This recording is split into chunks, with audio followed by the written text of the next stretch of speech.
Hello friends, आज के video में हम लोग रियल एनालिसिस का बाटले एंड शेवार्ट का जो बुक है उसका चैप्टर नंबर 4 जो लिमिट्स जो चैप्टर है उसका कुछ प्रॉब्लम्स देखेंगे।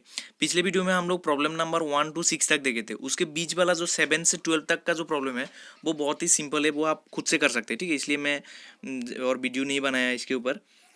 ठीक है, अभी आज के वीडियो में हम 13 के बाद से जो प्रॉब्लम्स है उसको हम देखेंगे थोड़ा। ठीक है, अब अच्छे से देखिए, समझिए, फिर अगर वीडियो पसंद आए तो अपने दोस्तों के साथ शेयर कीजिए और सब्सक्राइब भी कर दीजिए। ठीक है, चलिए शुरू करते हैं। सपोज क्वेश्चन 13 नंबर क्वेश्चन क्या दिया हुआ है। Suppose F from R to R, F एक फंक्शन है जो आर टू आर तक है, has a limit L at zero, zero पे उसका लिमिट क्या है, एल है, and let A is greater than zero, A एक पॉजिटिव नंबर है। If G from R to R is depend by G x equal to F of X, G X एक function है जो which is equal to F of x for x belongs to R, so that limit x tends to zero ji x equal to l. ठीक है, कहता है कि F एक function है और उसका लिमिट जीरो पे एल है, एल है, मतलब limit x tends to zero f of x equal to l है। ठीक है, और जी एक्स को हमने दूसरी तरह से डिफाइन किया, G x equal to F of X, तो शो करने को कहता है कि limit x tends to zero ji X भी एल के बराबर होगा।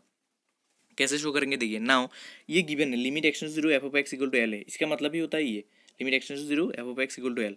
Given epsilon greater than zero there exist है, तो हम जब ये डेफिनेशन दिया हुआ, लिमिट दिया हुआ है, मतलब लिमिट का डेफिनेशन हम लिख लेंगे। लिमिट का डेफिनेशन क्या बोलता है, given epsilon greater than zero there exist delta greater than zero such that zero less than x minus zero, क्योंकि एक्स टेंड्स टू जीरो है इसलिए zero less than x minus zero less than delta which implies f of x minus L is less than epsilon. ये है, ये normal इसका definition है, मैं लिख लिया। Now replace x by x, इस तरीके का एक प्रॉब्लम हमने पिछले वीडियो में भी किया था, जिसमें हम सी को सॉरी एक्स को एक्स प्लस सी से रिप्लेस करते थे, आपको अगर याद होंगे तो, नहीं तो हम पिछले वाला वीडियो जाके देख सकते। रिप्लेस एक्स बाई एक्स, अभी इसमें हम एक्स को एक्स से रिप्लेस करेंगे, तो एक्स को एक्स से रिप्लेस करने से क्या होगा, देखिए इसमें zero less than x, x is less than delta which implies f of x minus L is less than epsilon हो जाएगा। ठीक है, which implies mod of x is less than delta by a, mod of x less than delta by a implies f of x मतलब क्या है, G x minus L is less than epsilon. अभी देखिए ये definition limit के definition के साथ कैसे कोइंसाइड किया, मुझे चाहिए था x is less than delta, लेकिन अभी मुझे मिला है x is less than delta by A, तो हम इसको क्या, डेल्टा बाई ए को क्या मान सकते हैं, मेरा नया डेल्टा, मेरा मुझे जो नया जो डेल्टा चाहिए उसको हम डेल्टा बाई ए को डेल्टा मान सकते हैं। ठीक है, क्योंकि डेल्टा कुछ आर्बिटरी नंबर होता है, इसको आर्बिटरी एक नंबर होता है, इसको हम कुछ भी हम इसको मान सकते हैं। ठीक है, तो X is less than delta by A, इसको ही हम डेल्टा मान लिया, तो देखिए क्या हुआ, x less than delta implies g x minus L is less than epsilon, तो मेरा लिमिट के डेफिनेशन से हो गया, तो क्या मिला, x tends to zero, limit x tends to zero ji x equal to l, ये तो हो गया। ठीक है, फिर देखते हैं 14 नंबर क्वेश्चन क्या कहता है। 14 नंबर क्वेश्चन कहता है let C belongs to R and f from R to R be such that limit x tends to C F of x square equal to L.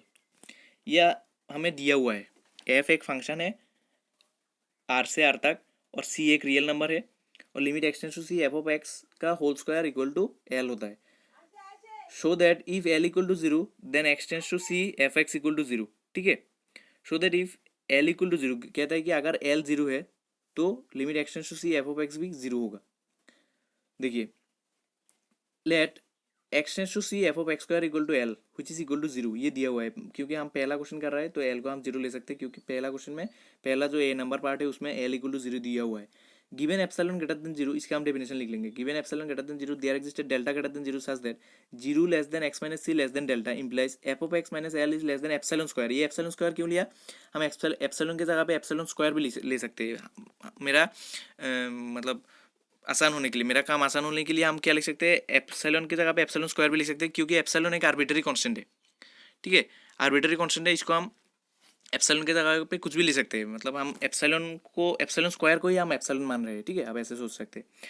अभी देखिए F of x square minus L तो zero है, zero is less than epsilon square, तो दोनों side में अगर root कर देंगे तो क्या होगा, f of x is less than epsilon हो जाएगा। तो मुझे क्या मिला, zero less than mod of x minus c less than delta implies f of x minus zero is less than epsilon. तो मतलब क्या हुआ इसका डेफिनेशन, तो डेफिनेशन के हिसाब से ये क्या हुआ, limit x tends to C F of x equal to zero मिला। ठीक है, वही शो करना था मुझे, limit x tends to C F of x equal to zero. ठीक है, अभी देखिए बी नंबर पार्ट मुझे क्या कहता है, show by example that if L not equal to zero then F may not have limit at C. अभी अगर L not equal to zero है तो सी में एफ का लिमिट होना ही पड़ेगा, ये कोई मैंडेटरी बात नहीं है, ठीक है। इसको आप प्रूफ एक एग्जांपल देके मतलब काउंटर एग्जांपल देके शो कर सकते, शो करने को बोल रहा है कि अगर एल जीरो हुआ, ये तो मैंने शो कर दिया कि अगर एल जीरो हुआ तो एफ का लिमिट सी पे जीरो ही होगा। लेकिन अगर एल जीरो नहीं हुआ तो लिमिट सी पे एल एफ का लिमिट एग्जिस्ट करना ही पड़ेगा, ये कोई बात नहीं है। इसको आप एग्जांपल देके शो करने को कहता है। अभी देखिए एग्जांपल क्या क्या दिया है, मैंने मान लिया कि F of x equal to signum c at c equal to zero. Signum function आपको मालूम होगा, यहाँ पे इतना अच्छे से दिखाई नहीं दे रहा है, फिर भी मैं बोल देता हूँ। Signum x equal to one if x is greater than zero होता है। अगर एक्स ग्रेटर देन जीरो हुआ तो सिग्नम एक्स का वैल्यू क्या होगा, वन होगा। और एक्स अगर ग्रेटर देन जीरो हुआ मतलब एक्स का वैल्यू जीरो से बड़ा कुछ भी हो सकता है, वन टू थ्री फोर कुछ भी होने से सिग्नम एक्स का वैल्यू वन होता है। और सिग्नम एक्स का वैल्यू माइनस वन होता है if x is less than zero. अगर एक्स लेस देन जीरो हुआ मतलब एक्स का value minus one minus two minus three कुछ भी होने से उसका वैल्यू माइनस वन हो जाएगा, सिग्नम फंक्शन करने से उसका वैल्यू माइनस वन हो जाएगा। अभी देखिए limit x tends to zero f of x square, f of x मतलब क्या, जीरो जीरो पे लिमिट, जीरो पे मतलब जीरो पे लिमिट मतलब क्या, जीरो का लेफ्ट साइड में भी देखेंगे मतलब नेगेटिव साइड में भी देखेंगे, पॉजिटिव साइड में भी देखेंगे। नेगेटिव साइड करने से क्या होता है माइनस वन, पॉजिटिव साइड करने से प्लस वन, लेकिन इसका स्क्वायर कर रहे हैं हम, एफ ऑफ एक्स का स्क्वायर कर रहे हैं मतलब माइनस वन का स्क्वायर करने से भी वन हो जाएगा, वन का स्क्वायर करने से भी वन हो जाएगा। मतलब क्या इसका लिमिट क्या हो जाएगा, वन हो जाएगा मतलब, ठीक है। मतलब कोई भी वैल्यू के लिए ये वन हो रहा है क्योंकि स्क्वायर कर रहे हैं हम, तो ये वन हो रहा है। लेकिन limit x tends to zero f of x does not exist. F of x मतलब क्या है, एफ ऑफ एक्स मतलब signum function, signum function exist नहीं करता है। आपको मालूम होगा जीरो पे सिग्नम फंक्शन कभी एग्जिस्ट नहीं करता, क्यों, क्योंकि ये लेफ्ट साइड में माइनस वन पे जाता है और राइट साइड में वन पे जाता है, और कोई भी एक फंक्शन का लिमिट दो जगह पे कन्वर्ट नहीं कर सकते। यूनिक जो एक प्रॉपर्टी हमने पढ़ा था, लिमिट हमेशा यूनिक होता है। तो इस तरीके से हम क्या बोल सकते हैं, F of x does not exist. तो मैं क्या प्रूव कर दिया कि एफ ऑफ एक्स स्क्वायर, तो कोई भी एक फंक्शन के लिए एफ ऑफ एक्स स्क्वायर कर एग्जिस्ट कर रहा है, एफ ऑफ एक्स स्क्वायर का एग्जिस्ट कहाँ पे कन्वर्ट कर रहा है, वन पे। लेकिन एफ ऑफ एक्स का डज नॉट एग्जिस्ट क्योंकि वन क्या है, जीरो नहीं है। मतलब अगर ये जीरो होता तो एफ ऑफ एक्स का भी जीरो होता, ये तो हमने पहले ए नंबर में प्रूव कर दिया, ठीक है। लेकिन बी नंबर क्या कहता है कि अगर वो जीरो पे कन्वर्ट नहीं कर रहा है और किसी दूसरे नंबर पे कन्वर्ट कर रहा है तो वो फंक्शन उसका जो मतलब एफ ऑफ एक्स स्क्वायर अगर दूसरे नंबर पे कन्वर्ट कर रहा है तो एफ ऑफ एक्स कन्वर्ट नहीं भी कर सकता है, ठीक है। 15 नंबर क्वेश्चन क्या कहता है, let f from R to R be defined by setting f of x equal to x if x is rational and f of x equal to 0 if x is irrational। ये एक function दिया हुआ है हमें, और कैसे दिया है ये, इसके ऊपर कंडीशन दिया हुआ है कि f of x equal to x होगा if x is rational। अगर x कोई रेशनल नंबर है तो f of x equal to x होगा, और अगर f of x कोई इरेशनल नंबर है तो f of x equal to 0 होगा। तो शो क्या करना है, show that if f has the limit at x equal to 0, zero पे f का लिमिट एग्जिस्ट करता है, ये शो करने को कहता है। देखिए कैसे शो करेंगे, to show that limit x tends to zero f of x exist, हमें क्या शो करना पड़ेगा, given epsilon greater than zero there exist delta greater than zero such that zero less than mod of x less than delta, ठीक है। Zero less than mod of x less than delta क्योंकि x tends to zero, इसलिए zero less than mod of x less than delta and late epsilon equal to delta. अभी हम delta को epsilon मान लिया, epsilon equal to delta अगर मान लिया then f of x equal to zero, ठीक है। फॉर एक्स इज रेशनल, ये तो हम फंक्शन हमें दिया हुआ है। देखिए कोई भी एफ ऑफ एक्स के लिए ये एप्सिलॉन से छोटा होगा, क्यों, अगर जीरो हुआ तो जीरो तो एप्सिलॉन से छोटा होगा ही क्योंकि डेल्टा इक्वल टू एप्सिलॉन में मान लिया, और इधर यहाँ पे दिखाई दे रहा है कि zero is less than epsilon.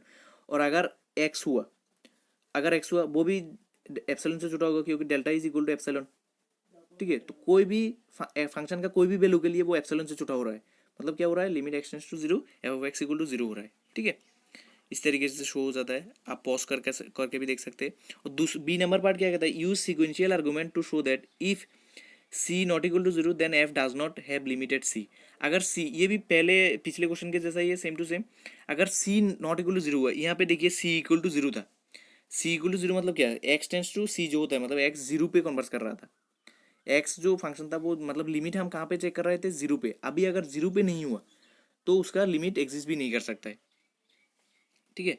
देखिए let C not equal to zero, C अगर जीरो नहीं हुआ तो X N and Y N be two sequences, मान लिया कि दो सीक्वेंसेस है X N and Y N such that both are converging to C. मैं मान लिया कि दोनों सी पे कन्वर्स कर रहा है, और एक्स एन कहाँ पे है, एक्स एन वो एलिमेंट है जो इरेशनल नंबर्स का है, आर माइनस क्यू मतलब रेशनल नंबर्स का नहीं है, मतलब इरेशनल नंबर्स का है। और y n belongs to rational numbers, मतलब वाई एन रेशनल नंबर्स का एलिमेंट है और एक्स एन इरेशनल नंबर्स का एलिमेंट है।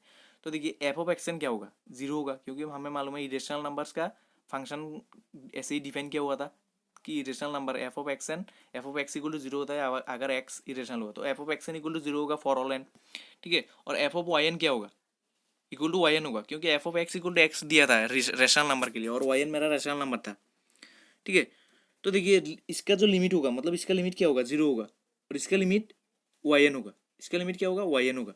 तो दो एक ही फंक्शन का दो लिमिट एग्जिस्ट नहीं कर सकता है, तो मतलब क्या हुआ, f does not have limit at c not equal to zero. अगर सी इक्वल टू जीरो होता तो फंक्शन का लिमिट क्या होता, जीरो होता, लेकिन अगर c not equal to zero है तो फंक्शन का लिमिट एग्जिस्ट नहीं करता है, ये जो फंक्शन दिया हुआ है, मतलब ठीक है, मतलब समझ में आया आपको। चलिए 60 नंबर क्वेश्चन क्या कहता है देखते हैं। Let F from R to R, let I be N, F एक फंक्शन दिया हुआ है आर से आर तक, let I be N open interval in R, I एक ओपन इंटरवल है आर का, let C belongs to I if F I is in restriction of I F on I, मतलब F I is restriction on I F on I, इसका meaning क्या होता है कि F I एक तो इंटरवल है, एक ए एक इंटर आई एक इंटरवल है, मतलब कोई भी एक एलिमेंट के लिए जो आई के अंदर है, मतलब एक्स मान लीजिए कोई एक एक्स है, एक्स आई के अंदर है, तो F of x equal to F of I X, F of I एक अलग फंक्शन है, एफ एक अलग फंक्शन है, F of I restriction of F है, इसका मतलब ही होता है कि F of x equal to F of I X होगा, कोई भी एक एक्स जो आई में बिलोंग करता है, ठीक है, मतलब एक्स अगर आई में बिलोंग करता है तो F of x equal to F of I x होता है। सो दैट, तो हमें क्या शो करना है, F of I has the limited C if and only if F has the limited C, अगर एफ का लिमिट सी पे एग्जिस्ट कर रहा है तो एफ ऑफ आई का भी लिमिट सी पे एग्जिस्ट करेगा, ये शो करने को कहता है, ठीक है। ये if and only if statement है, दोनों तरफ से प्रूव करना पड़ेगा। चलिए पहले हम फॉरवर्ड डायरेक्शन में प्रूव करते हैं। Let X N be the sequence converging to C, मान लिया कि एक्सन को एक सीक्वेंस कन्वर्जिंग टू सी है, और हमने मान लिया कि F of I has the limited C, तो हमें प्रूव करना है F has the limited C. Then there exist a N belongs to N such that X N belongs to I and F of I has the limited C, ये हमने मान लिया। F of I has the limited C, इसका मतलब क्या है, limit N tends to infinity F of I X N exist, ये exist कर रहा है और ये एग्जिस्ट कर रहा है, इसका मतलब क्या होता है, but F of I equal to F of x N, ये रेस्ट्रिक्शन का डेफिनेशन ये होता है, रेस्ट्रिक्शन का डेफिनेशन क्या होता है, F of I X N equal to F of x N for all X N belongs to, for all X N belongs to I, ठीक है, मतलब for all X belongs to I, मतलब X N belongs to I दिया हुआ है ना मुझे, इसलिए for all X N belongs to I, यही डेफिनेशन है। तो F of I X N equal to F of x N, हर एक एलिमेंट के लिए ये जब इक्वल हो रहा है और अगर ये को एग्जिस्ट कर रहा है, ये लिमिट अगर एग्जिस्ट कर रहा है तो इस फंक्शन का भी लिमिट एग्जिस्ट करेगा, क्योंकि इनका वैल्यू सेम ही है, तो limit N tends to infinity F of x n also exist, ठीक है। So f has the limited c. अभी कॉन्वर्सली ये ट्रिवियल केस है, if F has the limited c, f तो बड़ा फंक्शन है, उसका अगर सी पे लिमिट एग्जिस्ट कर रहा है by sequential criteria, it is trivial that f two has the limited c, f two का भी लिमिट सी पे एग्जिस्ट करेगा, क्योंकि देखिए यही डेफिनेशन यूज करके हमें बोलना है कि एफ ऑफ एक्स एन का अगर एफ ऑफ एक्स का अगर लिमिट एग्जिस्ट कर रहा है तो एफ ऑफ आई एक्स का जो वैल्यू होगा वो इक्वल टू क्या होगा, एफ ऑफ एक्स सी होगा for the X belongs to I, for x belongs to I, और अगर एफ का लिमिट एग्जिस्ट कर रहा है तो एफ ऑफ आई का भी लिमिट एग्जिस्ट करेगा ही, ठीक है। चलिए इस तरीके से आज का वीडियो खत्म होता है।